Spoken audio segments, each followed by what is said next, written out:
ആരോടൊപ്പം ആവട്ടെ, എന്തിലാവട്ടെ, ഏത് മഹാപ്രസ്ഥാനത്തിനൊപ്പം ആവട്ടെ, എത്ര വലിയ ജോലിയാകട്ടെ, എന്ത് കാര്യമാവട്ടെ, നിങ്ങൾ ഹാപ്പി അല്ലെങ്കിൽ ഇറങ്ങി.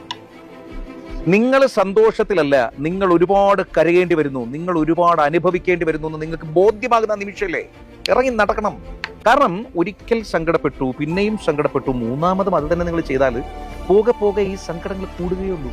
രണ്ട്, ഒരു കാരണവശാലും സന്തോഷത്തിനോ പ്രണയത്തിനോ സ്നേഹത്തിനോ വേണ്ടിയിട്ട് ഭിക്ഷ എടുക്കരുത്, യാചിക്കരുതെന്ന്. കിട്ടത്തില്ല. ആ കിട്ടുന്ന സംഗതി എന്താണ്? നമ്മൾ യാചിച്ച് കിട്ടുന്ന എന്താണ്? അത് ഭിക്ഷയാണ്. അതിന് അങ്ങനെ കൊടുക്കപ്പെടുന്ന ഒരു സംഗതിക്ക് വിലയില്ലടോ. ഇത്രയും ബില്യൺസ് ഓഫ് മനുഷ്യരുള്ള ഈ ഭൂമിയിൽ നിങ്ങൾ എന്തിനാണ് അങ്ങനെ ഒരാളുടെ പിറകെ, അല്ലെങ്കിൽ ഒരു പ്രസ്ഥാനത്തിന്റെ പിറകെ, അല്ലെങ്കിൽ ഒരു ജോലിയുടെ പിറകെ യാചിച്ചെടുക്കുന്ന കാര്യം തന്നെ? നിങ്ങളുടെ വാക്കുകൾക്ക് ശക്തിയുണ്ട്. മൂന്നാമത്തെ പോയിന്റ് അത്. ഈ പരിഭവം പറഞ്ഞ്, സങ്കടം പറഞ്ഞ്, വല്ലാത്ത അലുക്കുലുത്ത് വിഷയങ്ങളിലൂടെ കടന്നു പോകുന്നതിന് പകരം നിങ്ങളുടെ വാക്കുകൾ പോസിറ്റീവ് ആയിരിക്കണം. നിങ്ങളുടെ ചിന്തകൾ ലക്ഷ്യത്തിലേക്കായിരിക്കണം. നിങ്ങൾ നിങ്ങളുടെ ലക്ഷ്യത്തിനെ കുറിച്ച് കൂടുതലായിട്ട് ഫോക്കസ് ചെയ്തു. നിങ്ങളുടെ സങ്കടങ്ങളെ കംപ്ലീറ്റ്